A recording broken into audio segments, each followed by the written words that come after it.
Na Prever FM, você começa o dia bem informado.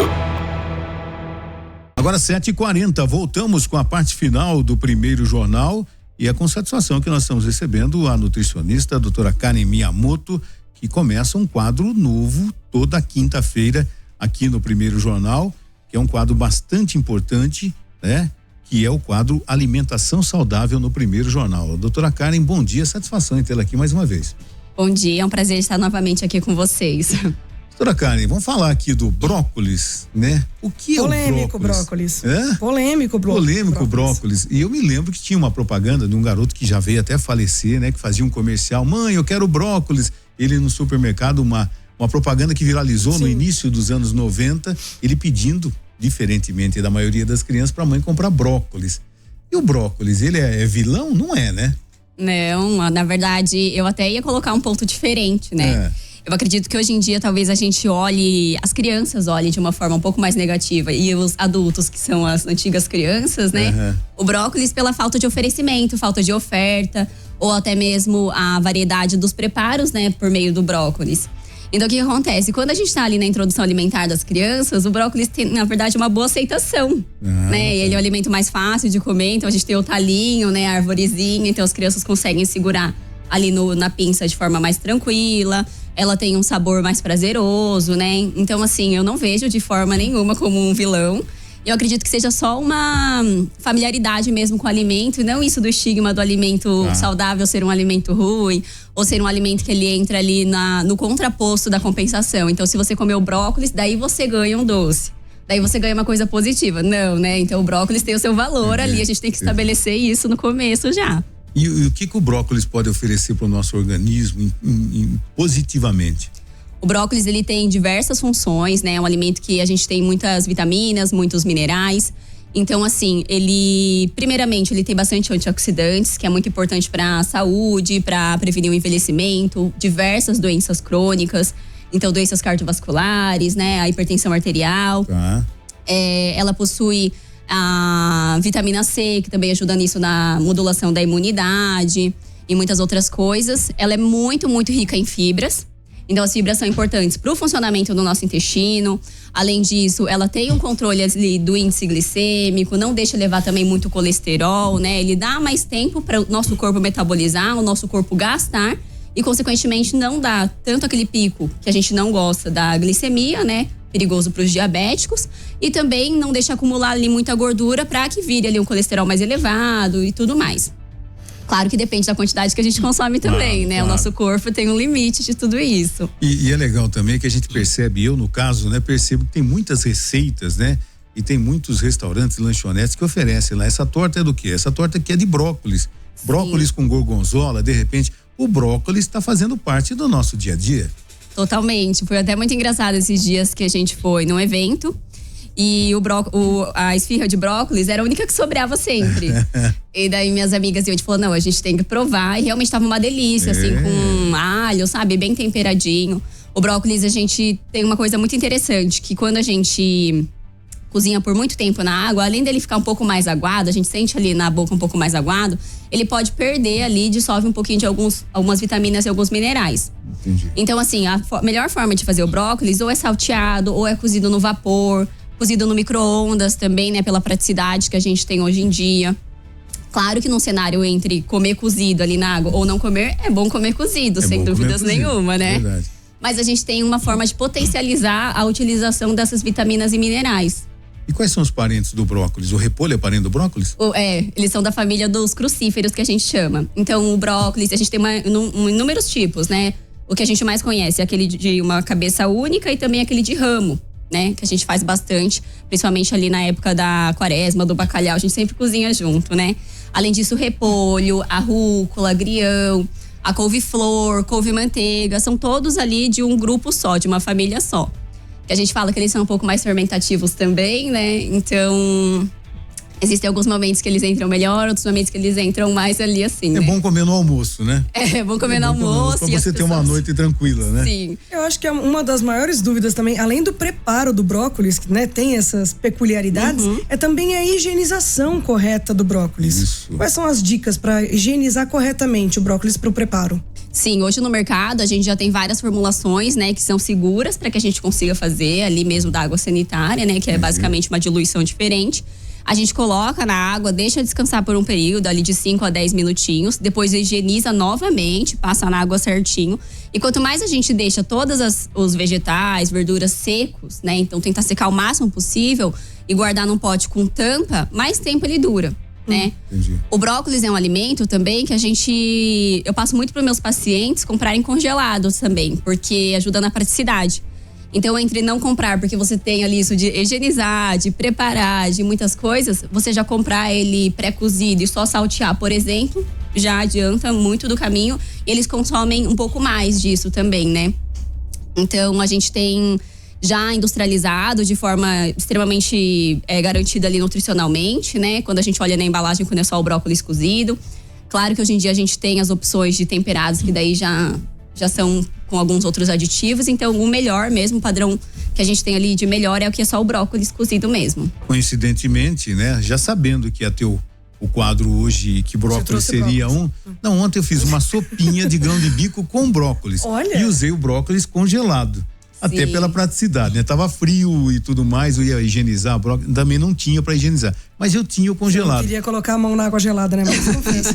E a Karen falou um negócio interessante. Às vezes as pessoas deixam de consumir, porque olha que preguiça, tem que lavar, tem que higienizar. Sim. E a praticidade ajuda também no consumo, né? Totalmente. Então a gente, ainda mais hoje em dia que todo mundo tem um tempo um pouco mais restrito, né? Tem o trabalho, tem a família, tem outras preocupações, tem o estudo, então a gente tem que facilitar. Porque, paralelamente a isso, vem os fast foods. É verdade. Vem os industrializados, que eles entregam o quê? A facilidade. Por isso que as pessoas têm um consumo maior. Então, a gente também tem que facilitar o consumo desses alimentos que são saudáveis, né? Legal. E outro vilão, talvez, né, Márcio? Mas não digo um vilão, mas Vilão, não. um alimento que causa muita curiosidade e tem muitas polêmicas ao redor, além do brócolis, é o tomate. Né? Tem muita gente que fala que a semente faz mal, ou a parte branca você deve cortar. Quais são as polêmicas referentes aí, os mitos e verdades relacionados ao tomate? Não, o tomate, na verdade, é um alimento excelente. Ele também tem várias semelhanças com o brócolis na questão de ser rico em fibras. Os dois têm baixa calorias, né? Então, por exemplo, 2 colheres de servir tanto de brócolis quanto de tomate, a gente tem em torno de 20, 25 calorias, o que é bem pouco, né? Ele também tem isso do controle da saciedade, ele sacia bastante, ele controla a glicemia, controla o colesterol também. Também é rico em antioxidantes, então ele é um exemplo que a gente usa de um oxidante muito importante, que é o licopeno, né? E assim, essa parte da semente, ela é um pouco mais cítrica, um pouco mais ácida realmente. Para as pessoas que têm ali um desconforto, uma digestão, que eles têm essa sensação de uma digestão mais lentificada, a gente recomenda que só tirar mesmo a parte do recheio e consumir a parte externa, né? Mas para a maioria da população, ela não causa esse desconforto, então pode consumir inteiro, até pela valorização do consumo integral dos alimentos e menor desperdício, né? Então, e assim, a gente tem tantos preparos diferentes, eu acho que ele é um facilitador também da rotina para deixar tudo muito saboroso. Então, uma omelete com tomate é totalmente diferente, uma macarronada é totalmente diferente, vem ali de vinagrete encontro. sem tomate não é nada. Exatamente. Tomate recheado no forno. Exatamente. Então, a gente tem muitos preparos diferentes, frios, quentes, né? Uma coisa interessante do tomate é que esse licopeno, que é esse antioxidante, a gente tem uma melhor biodisponibilidade, então nosso corpo tem uma absorção melhor quando a gente esquenta. Então, assim como eu falei, é importante comer de qualquer forma. Mas a forma, por exemplo, de molho, essa recheada, gratinada, eles aumentam a biodisponibilidade no corpo e a gente absorve um pouco melhor esse antioxidante. A gente sabe que os frutos vermelhos, né? O morango, o tomate e tudo mais, o uso de agrotóxico é muito grande, né? Sim. A gente deve, apesar de higienizar, descascar o tomate ou não tem necessidade? Em relação a isso dos agrotóxicos, ele não vai ter, assim, muita diferença, para ser sincero, né? Entendi. Realmente é um dos produtos que a gente tem maior concentração de agrotóxicos. A gente Tem muitos riscos relacionados a isso. Hoje em dia tem a linha orgânica, tem a linha também que as pessoas têm um controle melhor, né? Então, é que não dá para generalizar, esse que é o perigo. Então, assim, o produtor que faz de uma forma adequada, ele vai fazer certo, ele vai fazer dentro do seguro para a população de forma geral. Mas hoje em dia a gente não pode deixar de mencionar também que existe uma poluição geral. Então, existem muitos lugares, muitos estados aqui na extensão do nosso país que não conseguem produzir alimentos orgânicos porque os lençóis freáticos já estão contaminados. Verdade. Então, por mais que ele não coloque o produto, a água que está ali no solo já está contaminada por outros lugares, né? Infelizmente. Então, assim, existem esses dois lados, né? Existem também o lado de um assunto que aí eu trago que é bastante polêmico, que são os transgênicos, né? Que são os alimentos modificados. A gente tem dois lados. Existe um lado da ciência muito forte que mostra, assim, que eles não vão causar aquele dano que a gente espera que eles vão causar futuramente, que muitas pessoas sempre trazem, né? Então, para consumir de forma mais tranquila. Esses transgênicos vêm com essa modificação para o menor uso de agrotóxico, para menor uso de insumos mesmo, né? Para que ele consiga resistir aí mais às pragas também. Natália. Eu nunca fui uma pessoa muito saudável. Pelo que tô longe de ser. Está confessando ao vivo. Eu não sou fitness, eu sou fatness. Se for me pedir pra fazer brócolis, eu vou optar por um McDonald's. Aí eu queria saber como que eu e muitas mais pessoas, que eu não sou única, a gente se adapta a isso. Porque eu sei que é algo que faz diferença, é extremamente importante. Mas desde pequena, eu nunca gostei de tomate, de brócolis. Pra não dizer que eu não como nada, eu gosto muito de rúcula. Ótimo, legal. Assim, primeiro ponto, né, que você destacou, é que hoje em dia a gente caracteriza a saúde como uma coisa bem complexa, física, mental, tudo mais, né? Então, eu acredito que você é muito mais saudável do que você imagina, né? O fator alimentar é isso que você tá buscando, então você já identificou, muito legal. Como dicas, assim, orientações para melhorar isso, a sensibilização a esses alimentos, primeiro a introdução aos poucos mesmo, né? A gente já tem que ter isso na cabeça de como eu trouxe no episódio anterior, que realmente o McDonald's ele vai ser mais saboroso. Ele é mais agradável no paladar. A gente não tem como falar que não, né? O brócolis vai se sobressair. Mas os benefícios, a partir do momento que a gente entende, muda muito, né? Então, qual que é o nosso propósito? Os pacientes, eles chegam com propósito, às vezes, de... por exemplo, eu quero emagrecer. Daí a gente vem com esse aliado que é a alimentação saudável. Daí a partir do momento que você vê que seu sono melhorou, que a sua disposição melhorou, que você tá raciocinando melhor, você começa a embasar ali tudo isso, tipo assim, é muito mais amplo do que eu tava imaginando, né? Dentro da prática culinária, eu falo assim, pega os temperos que você já tem mais afinidade. Você gosta, por exemplo, do orégano. Então tenta usar junto no começo, né? Não faz algo forçado, faz aos poucos. Coloca ali raladinho, por exemplo, um que a gente tem bastante adesão, é ralar o brócolis no arroz.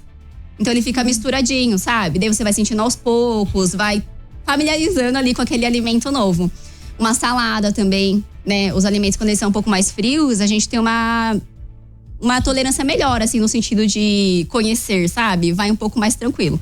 Então, número 1, colocar aos poucos e sempre com os alimentos de segurança. Então, assim, eu gosto muito da batata, por exemplo, que seria batata do McDonald's, mas seria um purê em casa. O hambúrguer, em vez de ser um hambúrguer do McDonald's, você compra a carne moída, ali um patinho e modela, tempera com o que você gosta e faz, né? Pode ser o pão também, não tem problema, claro, né? O pão de forma, pão francês. E daí o brócolis vem junto desses alimentos que você já gosta, que você já tem familiaridade com os temperos, que você já tem uma afinidade melhor. Assim, um dia após o outro e sem muita sobrecarga de tipo, nossa, eu tenho que empurrar de qualquer jeito, vai muito melhor do que a gente imagina. E no caso do tomate, pra gente finalizar o tomate, tem gente que come com açúcar também, né? Come tomate doce, né? Tem até suco de tomate? Tem suco de tomate, tem bebida, tem drinks de tomate e tudo mais, né? Quer dizer, o tomate tem uma versatilidade incrível, né? Não, totalmente. E na época da produção dela, né, em setembro até dezembro mais ou menos, a gente tem muito mesmo, né? Então, assim, na verdade, uma curiosidade é que eu vim de Ibiúna. Ibiúna é um município aqui do estado de São Paulo que é um dos maiores produtores e distribuidores dos alimentos ali agrícolas, né, do plantio. Eu vim de uma família também, então meus avós, os meus pais, eles são agricultores até hoje. Todos meus tios, a gente passou pela fase do tomate. Eles falam que meus avós plantaram tomate muito antes da gente nascer também. Então tem esse período de muita produção, muitos tipos, muitos preparos, né? E realmente torna muito agradável quando você olha um prato e ele tem aquela quebra de cores. Então, por exemplo, um prato de salada de folhas é interessante, é bacana. Mas aí você coloca o tomate, ele já, né? Já dá um destaque. Brilha os olhos. Entendo. E então, assim, é isso. Assim, eu acho que a gente tem que ir apostando aos poucos e colocando em diversos preparos. A gente tem muitos recursos entre diferentes preparos, diferentes temperos, diferentes formas, né, de consumir. Então, você pode consumir ali no almoço, no jantar, mas também no café da manhã, na omelete, no lanche da tarde, né? Até mesmo numa ceia. Então, ele é muito versátil pra gente levar pros lugares. Falando, também. Inclusive, do consumo, da forma de consumir o tomate, existe diferença, principalmente de benefícios que ele traz em consumir ele mais verde ou mais maduro? Não, ele muda ali a concentração de alguns nutrientes, de grupos de nutrientes, né? Mas assim, os dois têm bastante qualidade. O que muda também é a quantidade de fibra, que a gente vai deixando um pouco menos, né? Conforme vai amadurecendo. Mas mesmo assim, não deixa de perder a qualidade. Então assim, quando tá mais verdinha, realmente é um pouquinho mais rígida, com um pouquinho menos de gosto, né? Mas não tem problema, é da preferência da pessoa mesmo. E o legal é que hoje, em qualquer mercado, né? Você encontra variedades de tomate, né? O tomate italiano, o grape, encontra também o tomate cereja. Enfim, você tem uma gama de opções hoje quando você vai comprar o tomate. Eu gosto mais do tomatinho cereja para enfeitar um prato, complemento de uma salada e tudo mais. Quer dizer, você tem várias opções hoje. O tomate é muito bem-vindo. Sim, com certeza. Eu gosto bastante, sempre deixo na minha rotina. Uma coisa que facilita muito é deixar ali já higienizado em algum potinho com tampa. Então é só você cortar ali rapidinho a fatia e coloca. Tô fazendo minha omelete, quero dar uma caprichada. Dá o picadinho e deixa, né? Então isso possibilita aquilo que a gente falou da rotina alimentar um pouco mais saudável e também mais prazerosa para o nosso dia a dia, né? Muito legal. Doutora Karen, muito obrigado mais uma vez, né? Passa rápido, o assunto é legal. Semana que vem a gente vai ter outros alimentos, inclusive, né? A gente pode, encorajar o pessoal a mandar a sugestão também de qual alimento a gente deve abordar na semana que vem. Se você tem dúvidas com relação ao alimento, não come porque de repente te dá algum desconforto e tudo mais, você tem dúvidas, entre em contato com a gente aqui também no nosso WhatsApp 3440-1009 e a gente passa para a doutora Karen e a semana que vem ela fala sobre esse assunto também. Muito obrigado, bom dia. Eu já tive até uma ideia, você falando aí, eu já me veio uma ideia aqui. Já tá pensando, né? Já. Doutora Karen, muito obrigado mais uma vez, uma boa semana, até a semana que vem, viu? Eu que agradeço, boa semana a todos, viu? Você ouviu Primeiro Jornal Previr FM.